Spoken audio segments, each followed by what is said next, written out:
If you consider yourself like a highly analytical, growth-driven person, um, your greatest strength might actually be your most dangerous vulnerability. Without a doubt. Because, when your mind is built for complex problem solving and you aim that massive supercomputer at a failing romantic relationship, well, you will inevitably tear your own life apart. It's just a devastating misallocation of resources, really. Yeah. I mean, when highly intelligent, high investment people lack a dedicated internal anchor, like a personal spiritual axis, they end up redirecting all that immense cognitive horsepower onto another human being. Right. They just laser focus on the relationship. Exactly. And the concentration of that emotional energy, it becomes so dense it actually suffocates the relationship. And then, it leaves the individual completely hollowed out when things inevitably go wrong. Yeah. Which brings us to today's deep dive.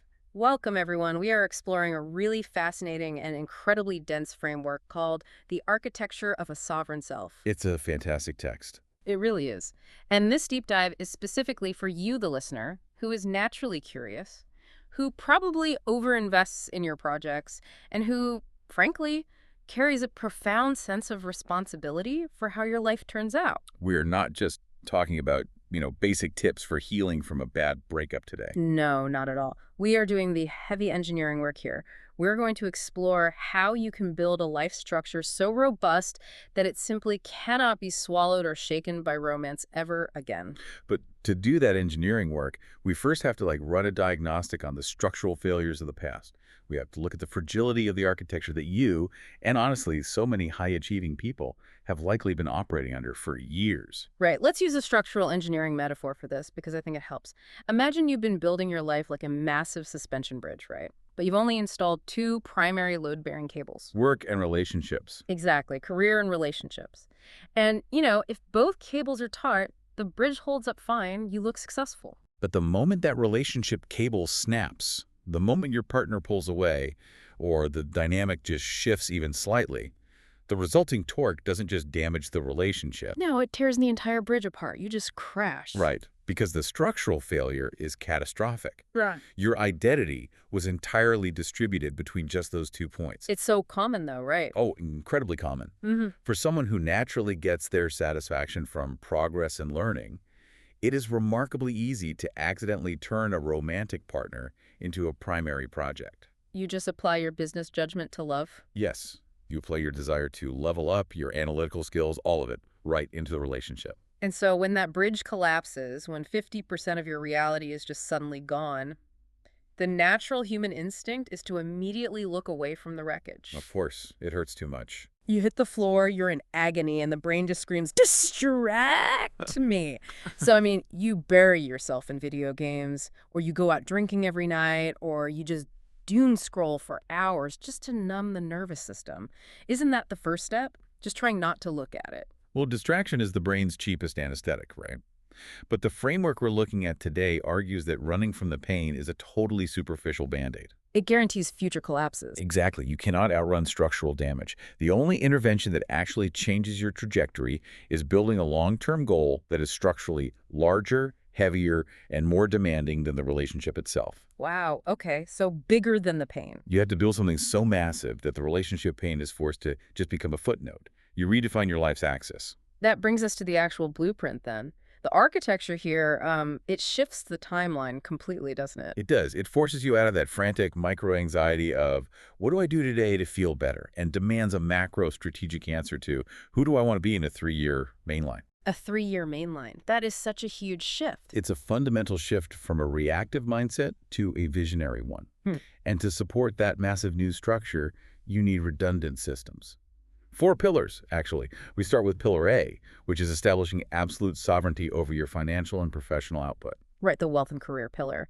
And for the entrepreneurial minds tuning in, the source makes a very sharp distinction here. It specifically warns against just, doing projects or hyper-obsessing over your daily metrics. Yeah, no refreshing your Shopify dashboard every 10 minutes to see if a product's sold. Exactly.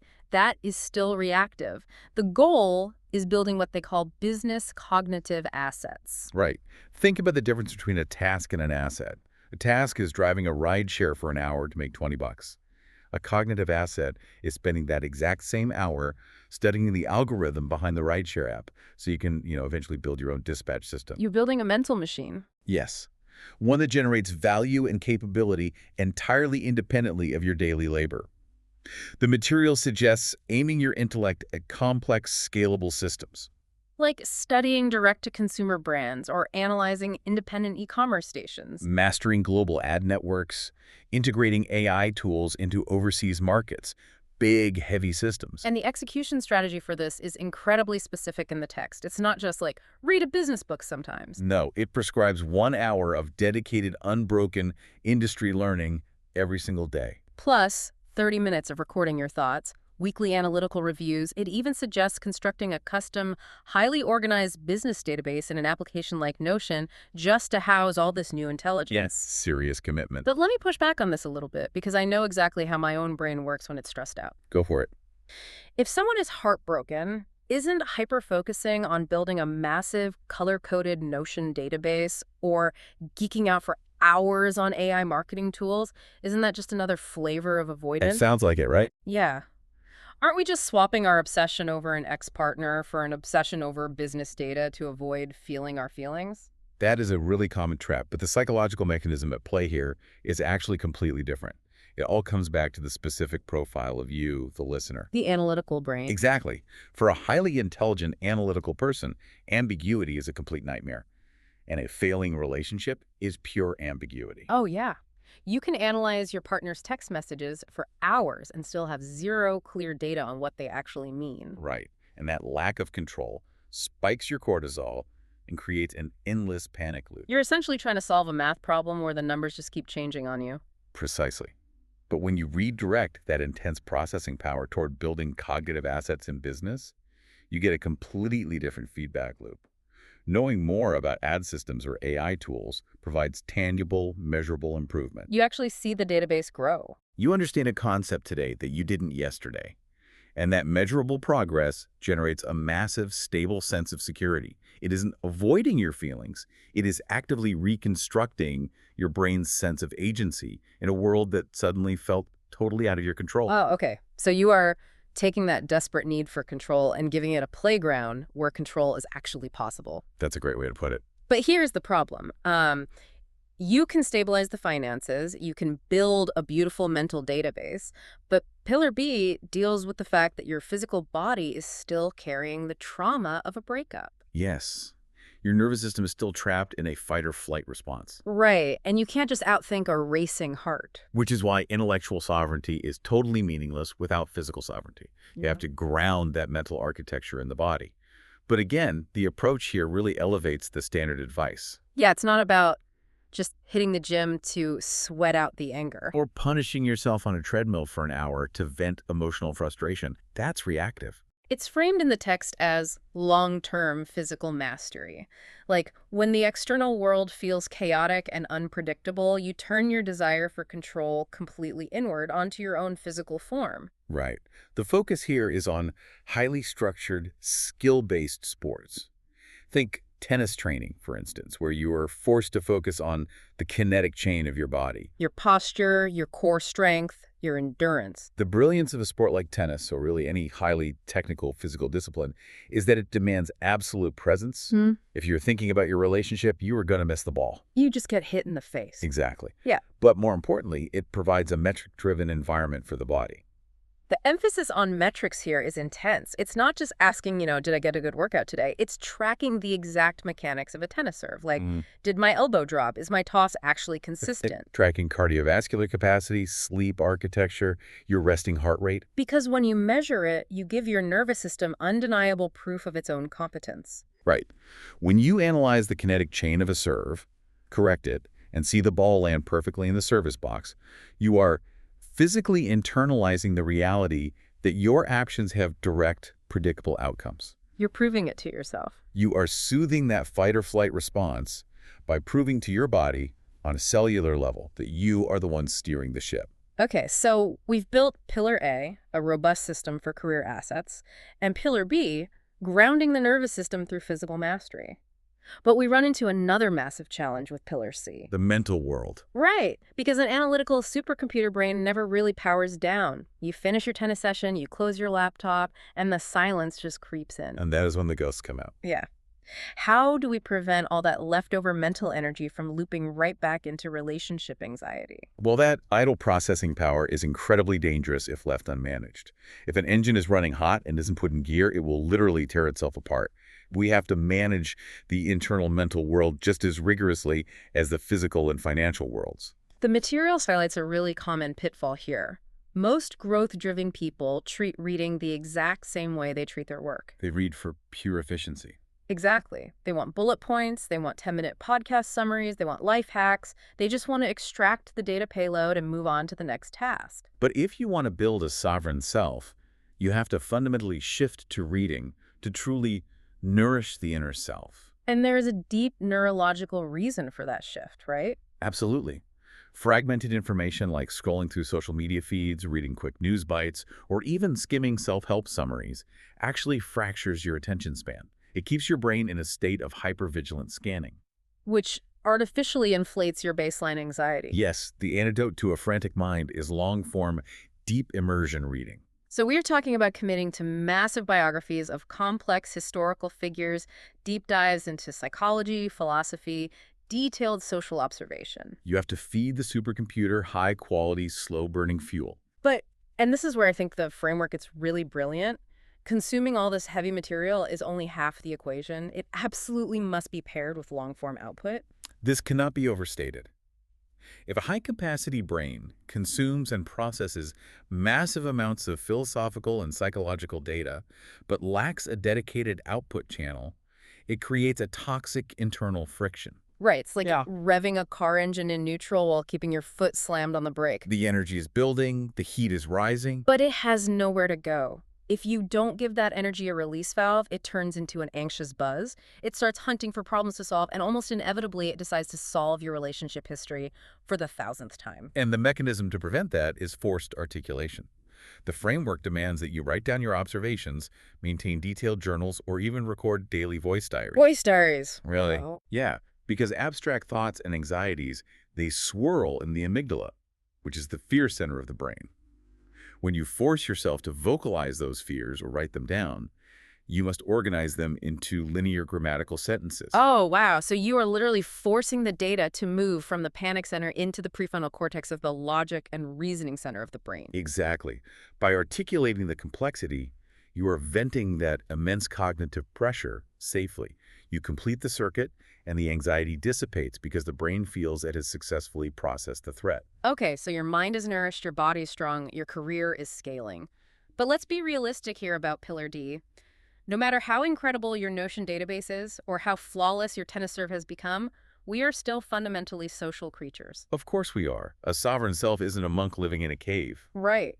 We need connection. But we have to fundamentally redesign the architecture of how we connect. Yeah. Think back to the vulnerability of the old system. In the past, the relationship carried a phenomenally high concentration of emotional dependency. The romantic partner was bearing the entire structural load. I mean, they were expected to be your best friend, your therapist, your business advisor, your weekend entertainment, your sounding board, your entire social life. Which is just an impossible, crushing burden for any one human being to carry. It essentially guarantees a collapse. So the intervention here is engineering redundancy into your social architecture by building diverse, low-pressure connections. Right. You have to spread it out. I look at this through the lens of finance. You are building an emotional index fund. Oh, I love that comparison. Yeah, if you take all your hard-earned money, your emotional capital, your need for validation, your need for company, and you invest 100% of it into a single, highly volatile tech stock. Well, if that stock has a bad earnings call, you are bankrupt. And in the old model, that single stock was your romantic partner. Exactly. And diversification is the ultimate form of emotional risk management. Yes. You stop relying on one person. You invest a little emotional capital into your tennis buddies. You invest some into a local entrepreneurial circle. You spend time with an English-speaking club or a reading group. You spread the emotional load across multiple independent sectors. If the reading group dissolves, or if you have an argument with your partner, your overall portfolio remains perfectly stable. The suspension bridge doesn't collapse because you now have 20 different cables holding it up. You have engineered a system where your emotional survival is no longer dependent on a single point of failure. Your social needs are met systematically rather than desperately. Which brings up a really important philosophical checkpoint. We have these four massive pillars now: wealth assets, physical mastery, mental nourishment, and a diversified society. But how do we know if it's actually working? Right, how do you measure it? Yeah, how does the listener test the structural integrity of this newly built sovereign self in their day-to-day life? We test it through daily application, and we must be very clear about the end goal here. The objective of building this architecture is not to become a cold, unfeeling fortress. We aren't trying to build walls so high that no one can ever reach you again. The goal isn't isolation, it's stability. Right. The framework drops this incredible maxim to define what a mature, sovereign relationship actually looks like. It is the internalized belief that relationships exist, but I remain stable. Relationships exist, but I remain stable. That is powerful. It is the ultimate declaration of autonomy. You can love deeply, you can engage fully, but you are no longer easily consumed by the presence or absence of another person. And to measure if you are actually achieving this, there's a brilliant, highly actionable tool provided, the daily access check. This is the practical diagnostic test, right? And it requires brutal honesty. Complete honesty. Every single night, before you go to sleep, you run a quick audit of your day. You ask yourself, of the three most satisfying, joy-producing things that happened to me today, how many of them were completely unrelated to my relationship? Such a revealing question. If you run that diagnostic for a month, and you realize that every single night, your only source of joy, your only sense of validation, is entirely dependent on whether your partner texted you back quickly or if they complimented you, your architecture is failing. You're leaning on the one cable again. Yes. You are slowly handing the keys to your internal kingdom back over to someone else. But imagine the alternative. Imagine what structural success actually feels like. You get to the end of a long day, you run your daily access check, and you realize, wow, I had a massive breakthrough in understanding an overseas ad market today. I finally nailed the toss on my tennis serve. I recorded a really profound realization in my voice diary about a biography I'm reading. And then almost as an afterthought, you smile and think, oh, and my partner and I had a great time watching a movie tonight. Think about the immense psychological relief that provides, not just for you, but for the person you are dating. Oh, totally. It completely removes the suffocating pressure off the romantic bond. When a partner doesn't have to be the sole source of your joy, your intellectual stimulation, and your emotional stability, the relationship gets to just be a beautiful slice of the pie rather than the entire pie. It allows your partner the freedom to just be a flawed, normal human being rather than a load-bearing column holding up the sky of your entire existence. And that exposes the great paradox of human connection, doesn't it? The less you desperately need someone to hold you together, the healthier, more vibrant, and more enduring that connection tends to become. We have covered incredible ground today. We started by confronting the extreme danger of that two-cable suspension bridge, a life precariously balanced only on career and romance. And we've walked through the meticulous, demanding blueprint of architecting a self-sustaining system. We replaced reaction with a 3-year vision. We shifted from doing tasks to building cognitive business assets. We grounded the frantic nervous system through measured physical mastery. We nourished the mind with deep reading and forced output to clear the mental cache. And we diversified our social portfolio to eliminate any single point of emotional failure. It's a complete paradigm shift. As we wrap up this deep dive, the overarching philosophy of this material delivers a final thesis that really redefines what personal growth actually means in the context of love. Yeah, the profound truth here is that true growth is not about learning to read people better. It's not about memorizing red flags. Exactly. It is not about developing some hyper-vigilant radar to detect toxic people or guarantee you never get hurt again. True growth is entirely about learning to pull the center of gravity in your life away from external relationships and planting it firmly, permanently, and heavily back into yourself. That center of gravity. That single capability where your center of gravity lies will dictate the quality, the boundaries, and the peace of every relationship you will ever have. Pulling the center of gravity back into yourself, it is the ultimate structural defense. Which leaves you, the listener, with one final provocative question to mull over as you go about your day. And the implications of building this architecture echo far beyond just your own peace of mind. Exactly. Once you successfully build this sovereign self, once you reach that undeniable point where your joy, your stability, and your intellectual stimulation are entirely self-generated by the pillars you've engineered, how will that fundamentally change the kind of person you're attracted to in the first place? When your foundation is unshakable and your calms go deep into the bedrock, you stop looking desperately for someone to hold you up. You can finally just invite someone to stand beside you and enjoy the view.